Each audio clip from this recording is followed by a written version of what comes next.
Raise your hand if you've ever been busy. Raise your hand if you've ever got tired and feel like you just need a couple days off. Most people would have both hands up right now.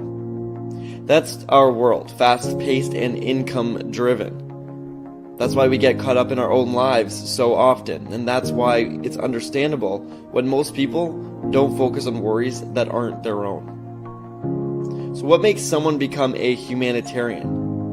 Someone whose whole life focuses on the welfare of other humans. When you go back and you see kids that were living on the streets, kids had no structure, they had no routine, people who had nothing, they didn't have meals.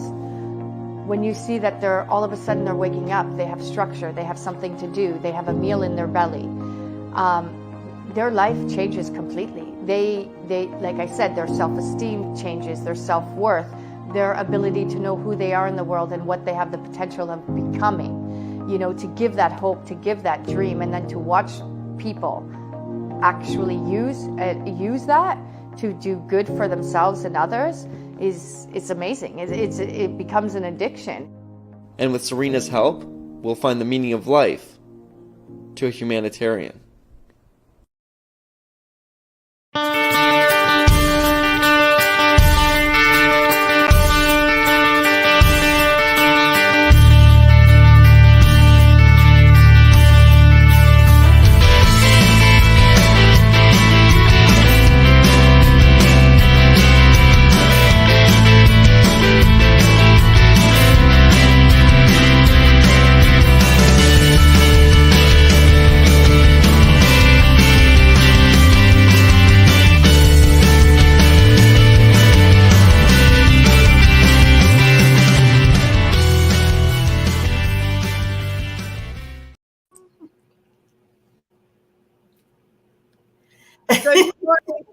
Good morning. Good morning. Good morning. Tripod is making an early appearance here. Here she is. It's our mascot. God, how are you doing today? I am doing wonderful. And like always on a Tuesday, I'm with my favorite co-host friend, Of Buddy. Yes. And you know what? And I have to admit, we've come off of 3 days here of beautiful,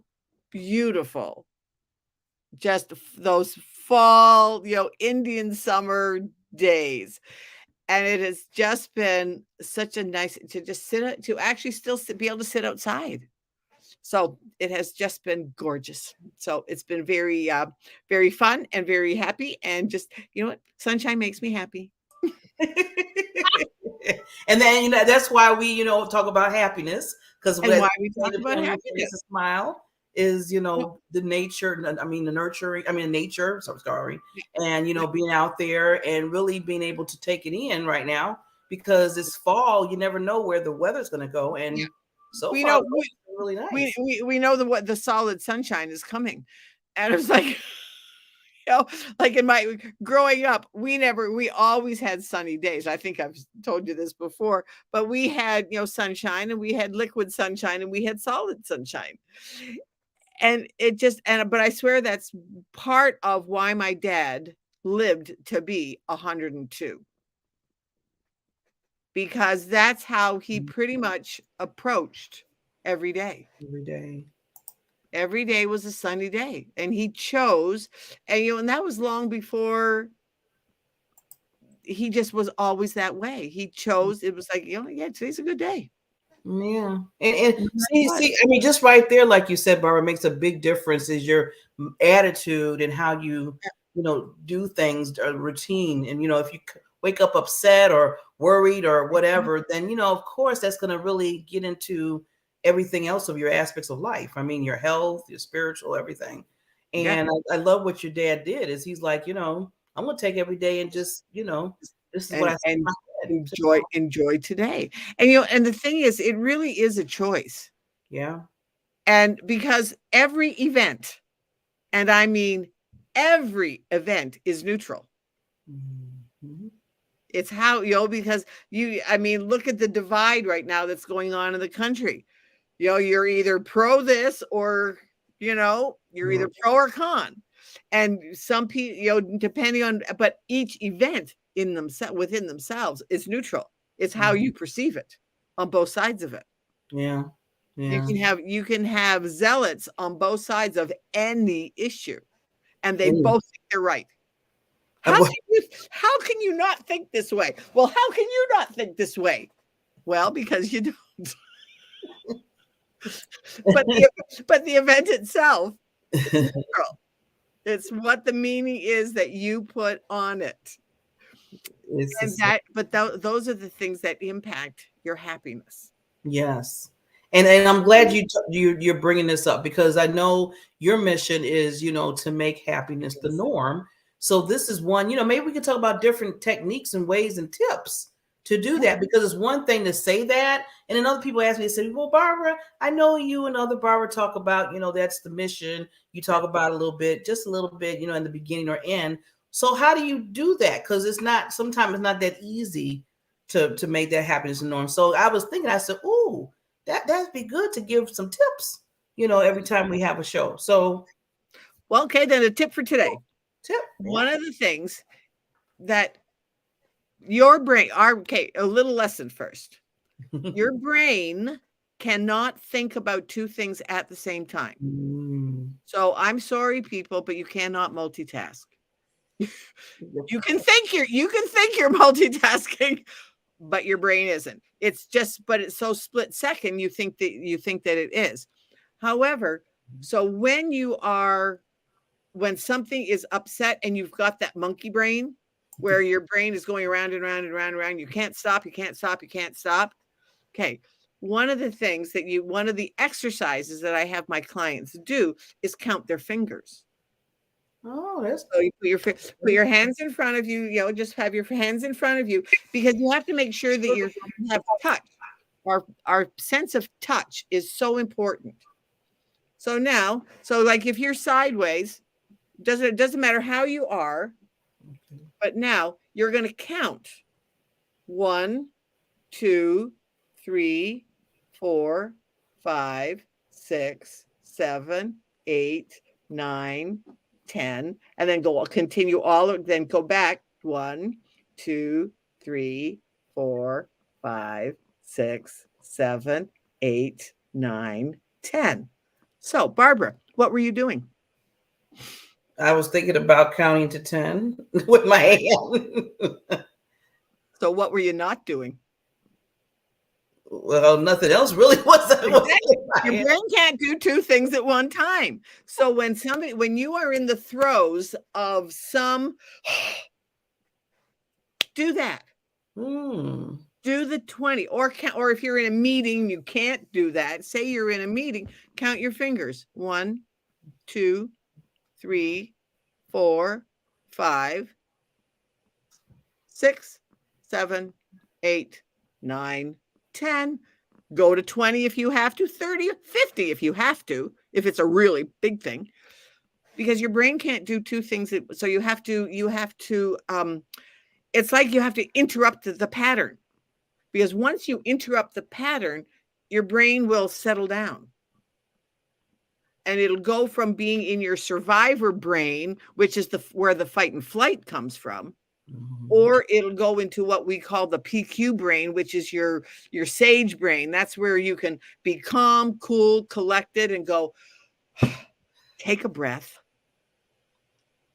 and start with that. But that is something. And one of my clients, she said, Barb, that has been the best thing ever, because you can do it whenever.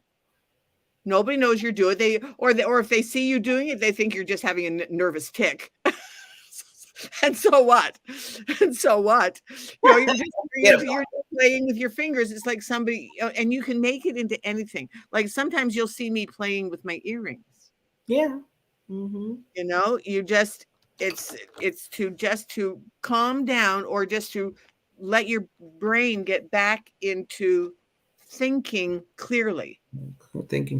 So just pick something, like you said, if it's the fingers, count the fingers, the earring, or usually, because it's usually when you're doing like touch is so important. Tactile It's so important because it just really gets your body in touch with that you're trying to teach it something. So yeah, so that's our tip. So if you are having like an argument with somebody and you're just about ready to explode, count your fingers. Count to 10. You know, they always say count to 10. Well, where do you think count to 10 came from? Just add something to touch. Because your brain cannot do two things at once. That's very, I like that, because like you said, I was testing, while you was talking, I was, doing that. And sometimes people feel like, how everybody talking about, well, I got to multitask. I got too much stuff going on, so I got to multitask. And you're right, because if you're concentrating, and I think that's why a lot of times we get ourselves in trouble, because we're trying to concentrate on one thing, and then we're trying to do something else at the same time. And it's like, okay, it wasn't meant to be. Totally missed it. And you've totally missed what the speaker was saying, or your child is saying, or because it can be in anything. And that's really bad when somebody's trying to talk to you, especially if they're really having if they really need to have a talk with you, or issues or challenges, and you're so busy. Yeah, I hear what you're saying. You're like, and you're trying to do, and you're doing something else because people can tell. You miss something, and it's like now, and then sometimes you be like, now wait a minute, what did you know how somebody would say, well, wait a minute, can you repeat that? What did you just say? What did you just say? Yeah, they weren't listening. That's where that was their monkey brain, just being distracted. Yeah, I like a monkey brain. I like that. But counting your fingers, because you can do it anytime. I mean, like you can even do it subtly. And like if one of the examples that, in fact, the other day I was talking to a young man, and I was showing him that of why an example of what I coach on, and he was like, "Ooh," he said, "I can use that." Because once in a while when he's in meeting, like we all have times when we are in a meeting and we either don't agree with what the person is saying, or there's a little bit of contention between fellow employees, whatever. And he said, "Oh, I'm going to be able to use that." I was like, exactly. But it's just a little tool that we don't think about, because you don't know. Comes back to my favorite saying, you don't know what you don't know until someone tells you something you don't know. So this is my thing and I remember when I learned it, it was like, oh, I can use that. So now, going back to giving a tip for, happiness, we're trying to make happiness the norm. Yep. That's one tip that you can use. Like you said, if you feel, even if it's not just angry, but upset or sad or whatever, the opposite of happiness, let's just say that. Because every negative emotion is one of the saboteurs that's getting you. It's those voices in your head. Every negative emotion is from that. So all you have to trick your brain into going to your happy. It's like you hear, oh, I need to go to my happy place. Well, it's actually a thing. It's your PQ brain. It's your brain. That's the other part of your brain that's not the survival, and it's in your amygdala. I want to say, and I don't. I should look it up and make sure again. But it's to change you out of your survivor brain into your calm, cool, and collected brain, where you think positively and rationally and that kind of stuff. So, I learned something today. I learned about, like you said, you could only think at one thing at one time. At a time. And if you're trying to think more than that, then it's not working. Second, that's something that there is really called, when we say happy place, there is a happy place in your brain. There is. It's in your brain. And it's actually part of the pineal gland, but it's right in the middle of your brain. Wow. Yeah. It's there. It's your spiritual center. See, I'm always learning something new from you all the time. But okay, you ready for a fun history lesson? Yes. I love fun history lessons. Me too. Today is National Merry Music Day. Okay. See, every day I know you get those days. So what is it again? Today is National Merry Music Day. Merry Music Day. Okay, now I'm going to ask. I was like, National Merry Music Day? I said, okay, I've got to research it, because I look it up, because sometimes I look at the titles and go, yeah, no, I don't even want to know. You know, I don't even want to know. Like one of the other ones was, that creepy guy that the Chucky or something. I was like, I don't even want to know. Oh, they had a Chucky day? They had a Chucky day. I was like, yeah, no, I don't even want to know. But anyways, this is, and I'm going to read it. It's a National Merry Music Day, celebrating Merry Tone Sound System, has the oldest sound system on the planet. Merry Tone. That's Merry Tone. okay. It's the only sound system that was founded in the original sound system era of 1940 and to 1950 that's still in operation. Wow. But guess where it was invented? Jamaica. Wow. And I love Jamaica. Been to Jamaica several times. Oh. The thing is, they wanted to amplify the, like the steel drums and the real Jamaican music. Yeah. Well, they wanted to be able to amplify that because otherwise only the rich could come to a concert. Because only a select amount of people could hear just without amplification. Unless you had, like you get some of the, like the old ones, like the Coliseum, you can put somebody in the middle and they'll hear the whole thing, specially designed. But for people that wanted to have concerts on the lawn and stuff, there was nothing. Well, they invented this sound system, and it's called Merrytone. And it's the original sound system that still because we all know what a sound system is. Oh, heaven forbid! How could we not? We couldn't live without sound systems.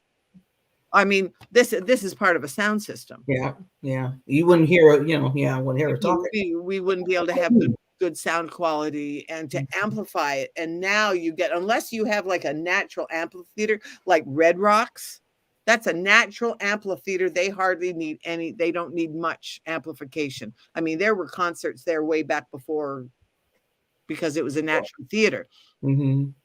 However, just to have, for normal people, they would need a sound system. And now you see, I mean, it is so fun to watch them set up a sound system. What goes into now modern day sound systems? Yeah, it's amazing. It's amazing how far we came. How far we have come, but back from the 1940s. So 1940, so it's Merry system. It's called the Merrytone sound system.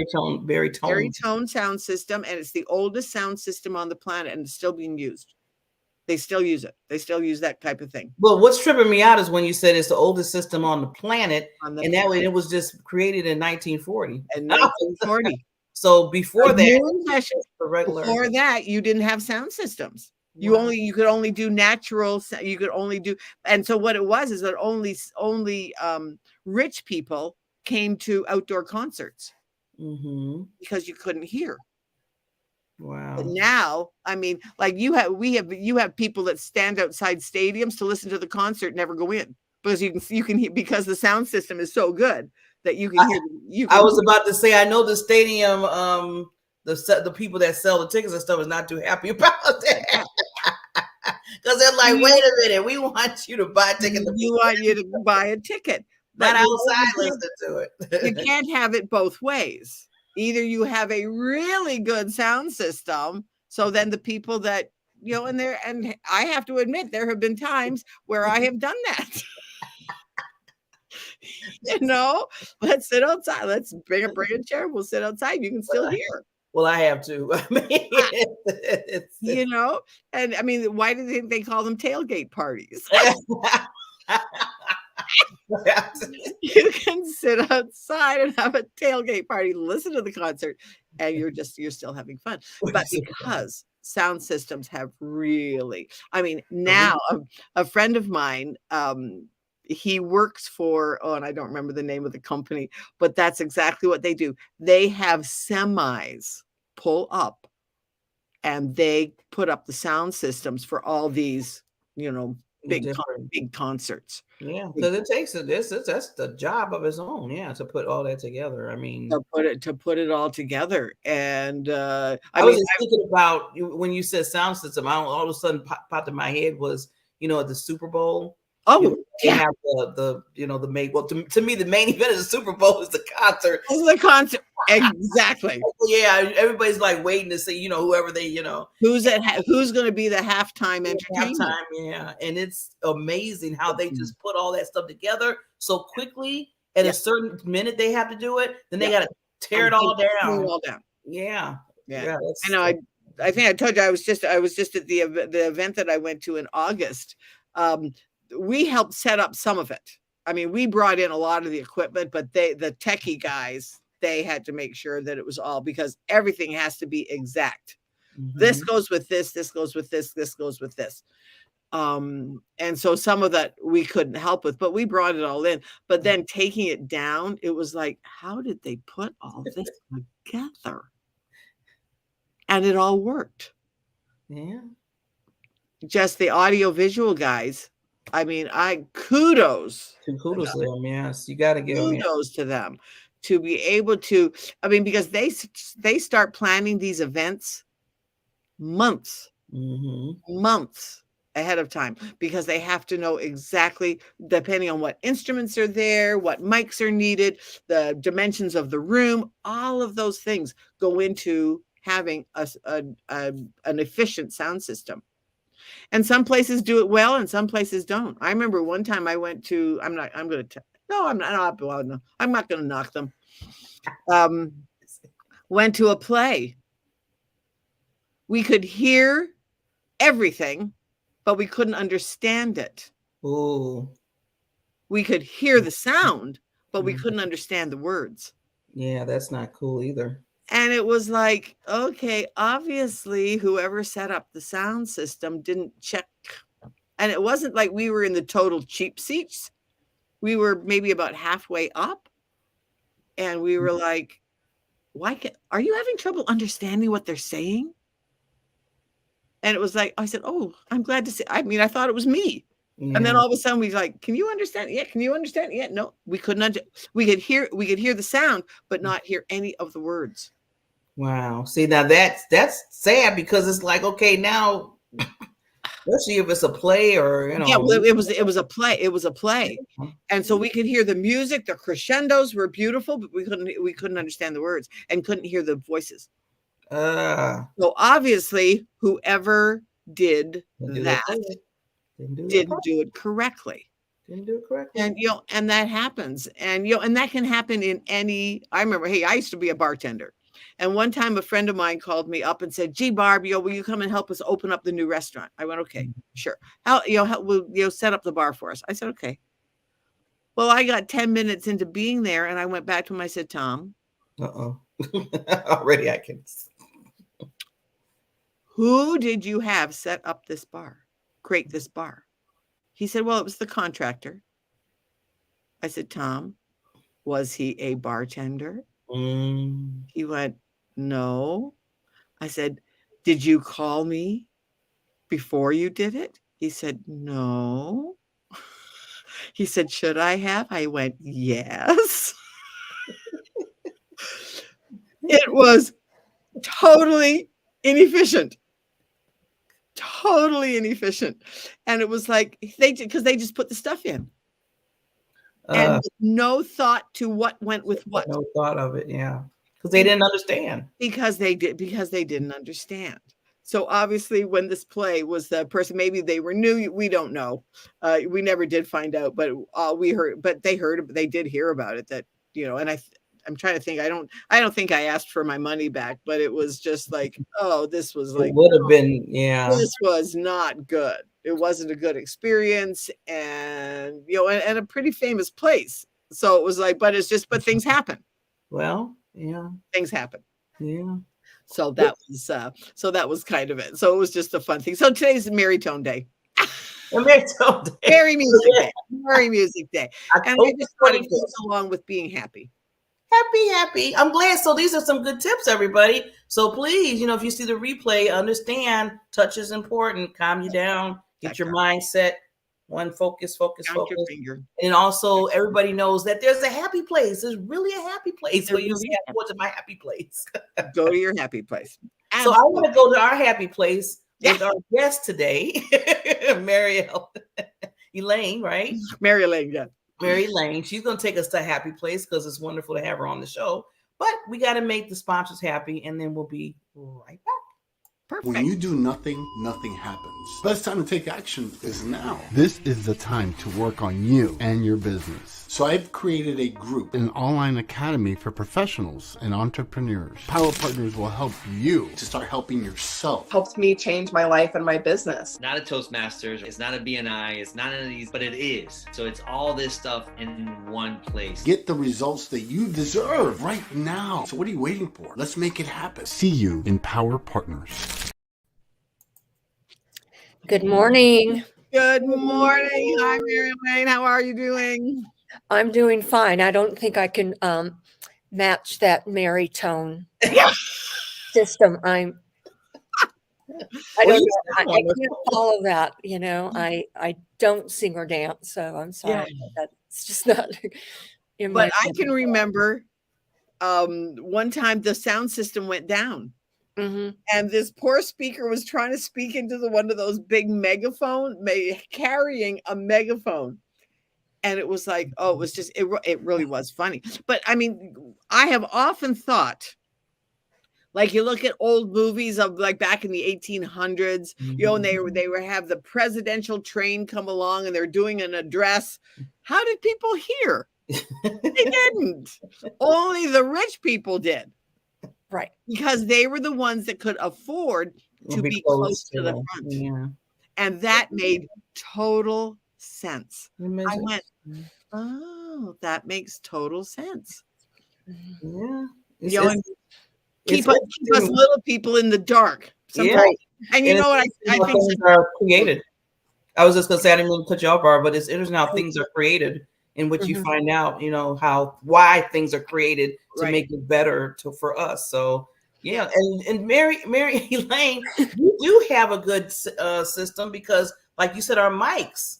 This is you know in our computers and when we talk. So you're really clear. So you have a good sound system. Right. Thank you. Yeah. So anyways, Mary Elaine, I mean, you and I know each other. We talked. We had a great conversation. But you know, tell us about you and how you came to I was going to say how you came to be. Yeah. How you came to be. We know how you came to be, but that's something I'm not really privy to. But you know, okay, I can only imagine. Anyway, so tell us about you and how you came to be doing what you're doing. Thank you, Barbara. I'm the caregiver resource and healthcare expert. I started working with caregivers about 1.5 years ago. I was a caregiver to both my parents. And I just felt like caregivers need to be recognized and honored for the hard work that they do. And I started a conference last December with 45 speakers, and then continued into April with about 20 speakers. I'm also have a Caregiver Lifeline community, which is a membership site. So caregivers can go in and find support from each other, from the experts or myself. So caregivers have access to a lot of resources. They have access to the 45 speakers from December and the 20 from April. And we're continually adding to that. I know as a caregiver, like stress, overwhelm, and burnout are the keys. Yeah. However, every caregiving journey is different depending on the person and the situation. So my goal is to add more resources and make it more robust as when people join and let me know what types of resources that they need. Right. As a speech language pathologist, I had to look for things about patients that I treated if I wasn't familiar with a specific diagnosis. Mm-hmm. So it would be really easy for me to find resources for everyone. We have also things such as Medicare, Medicaid by state.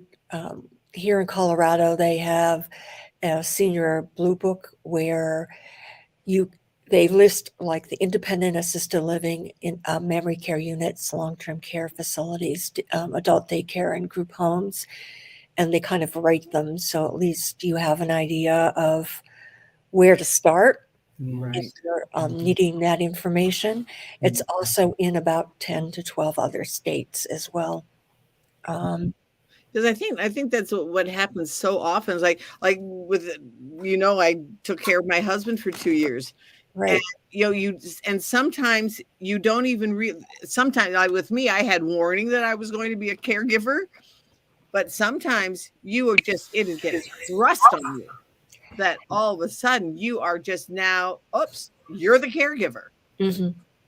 and you have no clue of what to do.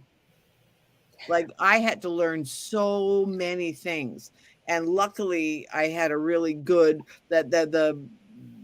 especially when David went on to hospice, that they came and they showed me I had to learn so much of Mhm. being able to Right. give him shots and be able to just put on his pain things, and oh yeah, and just to deal with the emotional parts of somebody that's really in pain. Well, Yes. I want to commend Mary and all the caregivers because Yes. it Mhm. is a job. And like Barbara said, because I had to do it with my mother before she passed, and just first of all, the mindset of Mhm.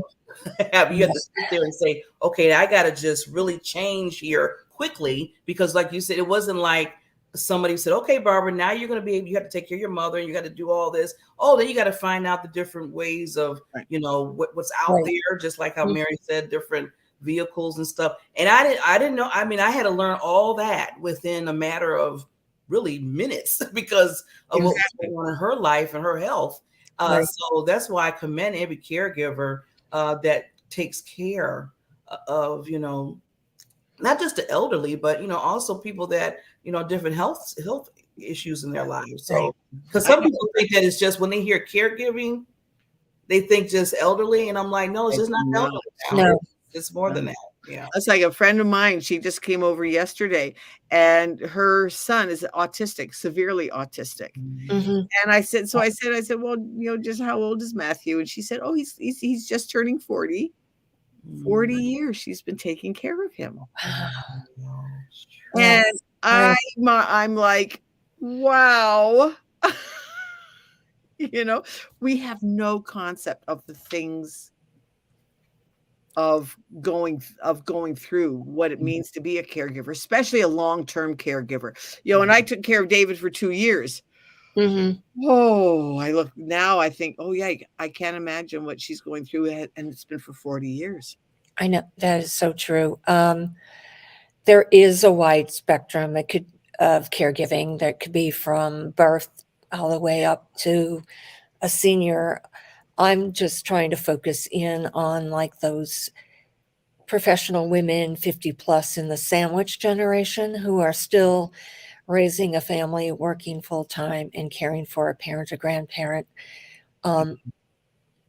Fortunately for me, my parents had like all their legal, health, and insurance and final wishes in place before I had to start caregiving. And those are such important documents that you need to have because, like you were saying, Barbara, Ellison, Right. Yeah, Beckley, Beckley, we're baby one so and baby two. Barbara, I think you want to, I will continue. We're thrust into a situation when an emergency occurs, and then you're unable to be someone who can advocate for like the person because you don't have a medical power of attorney or a durable power of attorney, and that makes it really even more frustrating for Mhm. caregivers Right. or potential caregivers. So it's also my focus to have caregivers understand that they need to have those conversations like now, so that they're better equipped when they have to become a caregiver in the future. Mhm. In a talk last week to the National Caregivers Conference, I found out that there's going to be 75 million baby boomers who will retire in the next 8 years. That is 45% of the workforce. Who is going to take care of them? Mhm. I mean, the millennials won't be taking care of them. I don't know about the Gen Zs. So we're going to be in a huge dilemma. Yeah. That's And so 75 mil, I'm going to write that down because that's a statistic. yeah, that's 75 million amazing. will retire in the next 8 years. 8 years, Yes. 8 years, and that's around the corner. That's Well, exactly. And if they're building more independent assisted living or memory care units or even nursing homes, who's going to, you may have the patients, but you don't have the staff. So Right. it's going to be really, that's critical. yeah, it's That's going to be critical. critical. It's going to be devastating Yeah. to seniors because at some point, those seniors that have already retired are going to be like in their 70s or 80s, and there's not going to be people there to help them. Right. It's really frightening to me, at least. Also, we have the Caregiver Lifeline Academy, where I'm starting some mind-body programs for caregivers so that they can release some of the trauma that they've had or negative emotions and beliefs and strategies that don't really serve them now, to make those changes so that they can have a better purpose-filled life themselves as well as for like the one that they're caring for. So I have both of those programs available to caregivers. I'm also sponsoring a Caregiver Lifeline Summit on November 8th through the 10th. And we will have 31 speakers who will be talking about caregiving and mental health. So that will be extremely helpful. Yes. So we're talking about, again, like mindset, resiliency, forgiveness. And I think one of the things that I had to realize with David, because he went from being such a loving, warm, affectionate man to being this, Yeah. it was, Their attitude, yeah, their yes, whole it was like I had to realize that that was the disease talking, not David Right. talking. Exactly. I'm sorry, but it's still hard to deal with at 2:00 in the morning. I understand. I haven't So hard to deal been in with. that situation, Barbara. However, I realize it must have been, I can only imagine what it must have been like to help somebody in such great pain. It's just you Yeah. when he couldn't get comfortable, he just would just be moaning, and there's nothing you can do because you've given him as much medication as you can. Right. injecting and stuff. You know, right. But just realizing that, I mean, and then he would get violent. And I Right. mean, he would push me and I would have bruises all over me and stuff. And I realized that that was just not David. And yet that's what he was right at that moment. Mhm. And Right. it's really hard to deal with it. And so many of the caregivers, they're getting so I think when you and I talked, Mary Elaine, that so many of the caregivers are getting so tied up in that the fact that they are a caregiver, they're forgetting that they're also a person. Yes, that is true. The self-care is a big Self-care issue. is so essential. Oh, definitely. That's really the first thing that caregivers should really put in a daily routine for.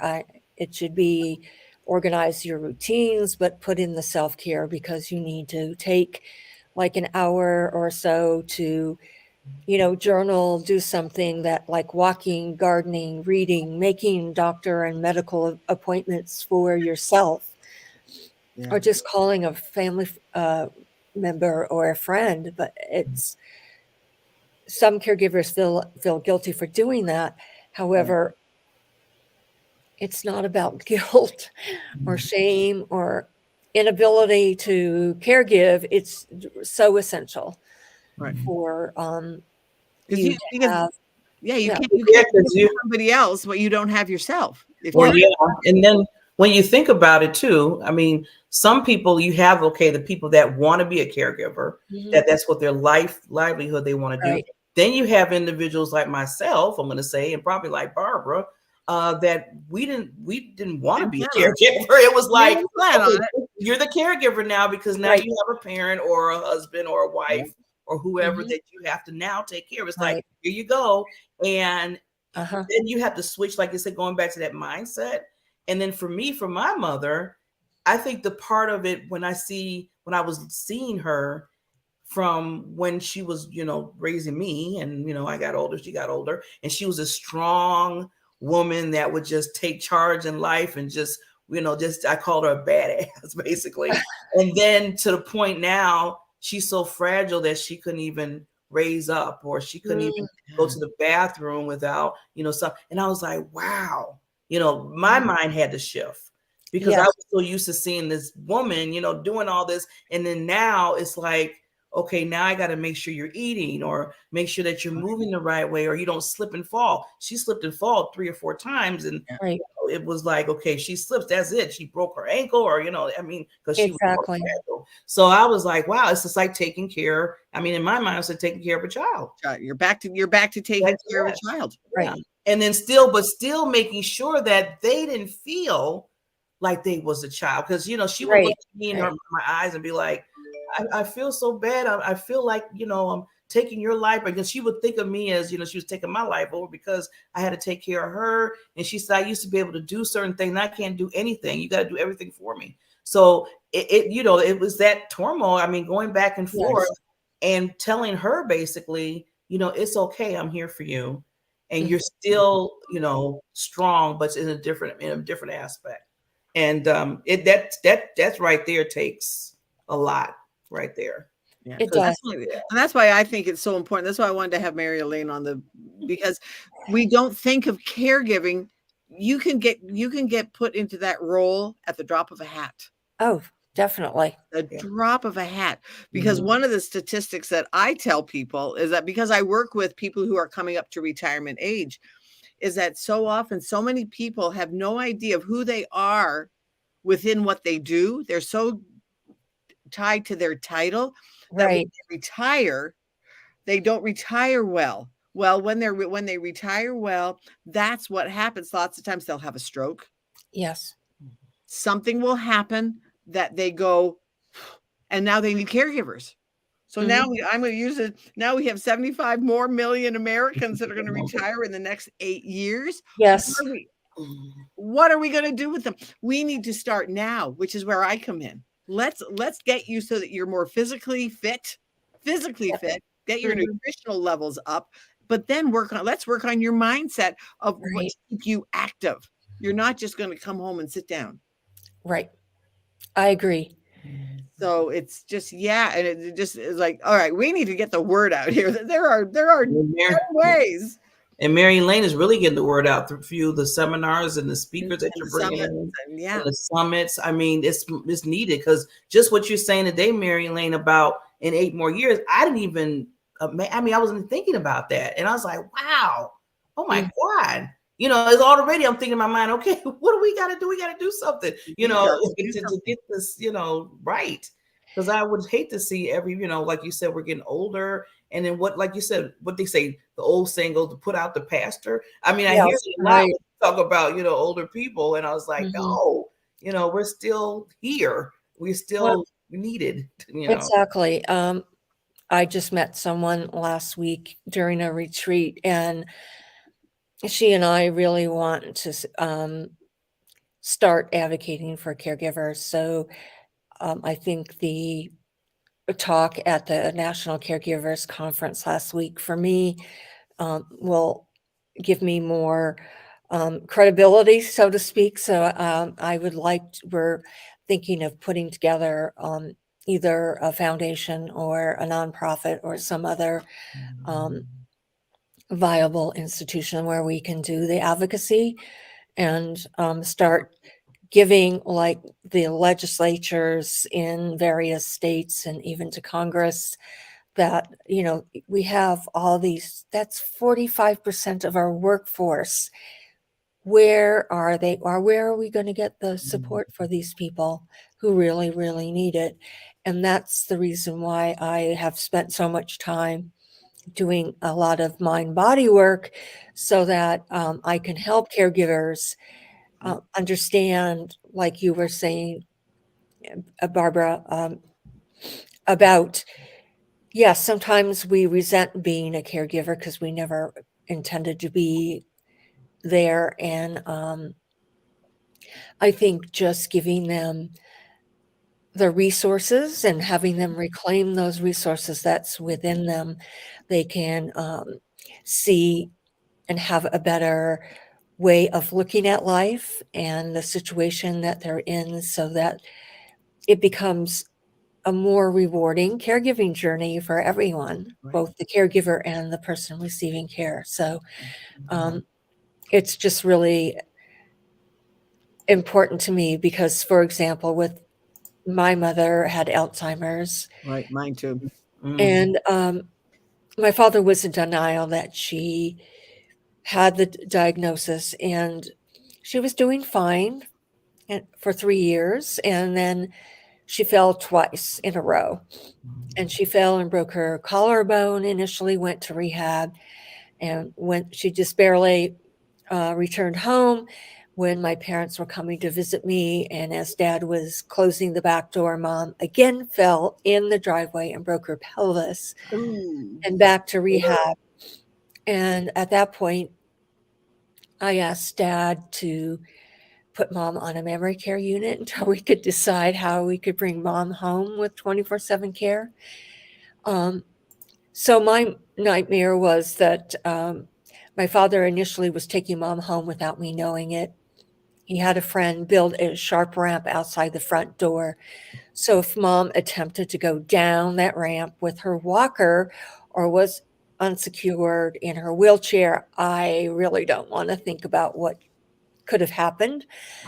And I would go to work not knowing if I was going to get a phone call saying one or both of my parents were seriously injured or killed.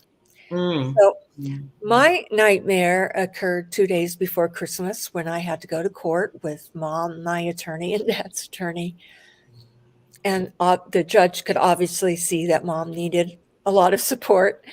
And he ordered both of them to undergo neuropsychological evaluations by 2 separate neuropsychologists. And it was pretty clear by the time we received Dad's results of his neuropsychological evaluation that he would not be the best caregiver for Mom. So by the end of April, our attorneys sat us both down and asked us what we wanted to do. And I said, you know, we discussed the pros and cons of different situations, but I mean, ultimately, I wanted Mom home with 24/7 care. And Dad finally relented, and we brought our Mom home on May 22nd, their 58th wedding anniversary. So yeah, I understand what caregiving is. It really was kind of frightening to me. It wasn't until we brought Mom home with 24/7 care that Dad realized he couldn't have done it alone. Right. Exactly. Yeah, exactly. You know, but it's a hard when you realize, or when you're, when friends of mine said, Barb, you have got to take a break from this. You have got to get some help. And then of course the guilt sets in. It was like, how can I leave my husband with somebody else? And then it was like, you have to, because you have to take a break. You must go out.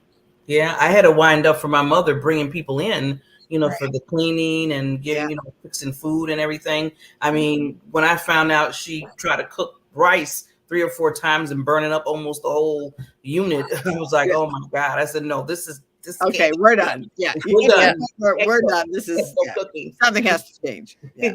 And Yes, then she cried definitely. about that. Couldn't even cook rice. She was just, so it's just, yeah. And I'm like, no, we can't do this. But I'm glad, we brought in the self-care for the caregiver because it is Yes. needed. Caregivers need to have that break because if they don't, they can break. I tell Oh, people. well, that's true. And the other frightening statistics are like 35% of caregivers rate their health fair to poor.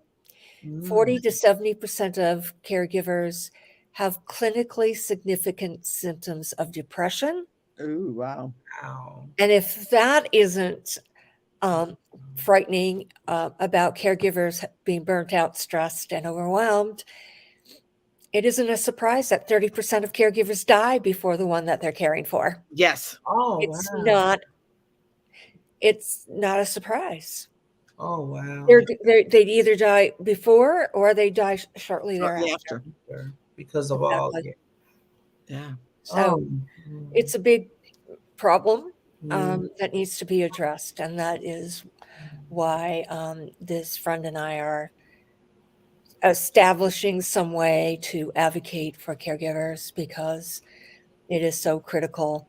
Right. And in this membership site, I would like to see like the middle tier being where I can do some health sharing with families so they can reduce their healthcare costs. And then to have the mind body techniques as like the top tier. But, caregivers can take advantage of like the resources, the experts within the community. So if they wanted to do something like on stress or something on energy, they can take advantage of that as well. So that is really one way I can give back to caregivers and have them realize that they're not alone. Yeah. We And have to do it as a community. And if we, yeah. that's the only way we can take care of ourselves, be Yeah. more proactive, get other recommendations from other people about some strategies that we may not have tried in the past. So it's definitely my focus now to bring and have caregivers be much more recognized for what they do. Right. And living on a $15 an hour minimum wage is just not going to do it. Yeah. It really isn't. There's no way that they can support their family on a salary like that. So, and it was also somebody brought up to me recently that some of the laws for like long-term care or something, I believe it was long-term care, the laws haven't changed since like the 70s. Wow. So, I mean, we are really behind. Yeah, really behind. Wow, Mary Lane. I know with time, I mean, this is so much good awareness. Yeah. And we do need to bring you back because a lot of people, we need to sound the alarm on this more than once, 3 or 4 Oh, times. definitely. This Definitely. this is very important. And we're all going to be faced with it. I know One way or another. Exactly. We're all going to be faced with it. Yeah. Either now or really soon in the future. We don't know when. Yeah, we don't know when. Yeah. So I wanted to Mary Ellen, just to let everybody know where to contact you real quickly. Okay. Yeah. Just let them know. Okay. You can contact me at Petrucci, Petrucci 2002 at gmail.com. If you'd like to register for the conference in the fall, it's CLC Fall Summit 2022.com. And if you like to register, it's free to attend. We have some great speakers and looking forward to providing caregivers with a lot of information about mental health and what they can do to begin like the self-care journey that they need to start taking. So I appreciate you having me here today. Well, I appreciate you being on the show. Thank you, Barbara Ellison, for another wonderful guest, and now I call friend. And please get the awareness out. We are going to we don't want to bring you back, Mary Elaine, because like I said, this is very important. So thank you so much for coming on the show. And go ahead. No, go ahead real quick. No, I just want to thank you both for having me today. It's been a pleasure. I just like to find platforms where I can advocate for caregivers. Exactly. And this is a great platform. So thank you so much for giving me this opportunity to advocate for caregivers, because they need a lot of support. Yes. And please, everybody, we all know caregivers. Yes. And just let everybody know, if please, like Mary Elaine said, she's looking for platforms to talk about this awareness. Very important topic, very important subject for us and for the future of our, of our individuals. So if you please reach out to her for that as well, and sound the alarm, as I tell people, let people know that this is a need. And then Mary Ellen, she's forced to move forward and let people know this. So thank you so much again. We will be back next Tuesday. Just me and Barbara Ellis. We're going to have, just an hour of the BBs. So we won't have a guest next Tuesday, but we will be coming together and talking about all different type of topics like we usually do. We do. Always. All sorts of fun things. Keep your happiness on. Keep your happiness on. Here we go. And again, thank you for letting me come on after like that sound system. Barbara, Mary Tone, right? Mary Tone. National Mary Tone. Yes. But you know what? Really, when you think about it, to follow.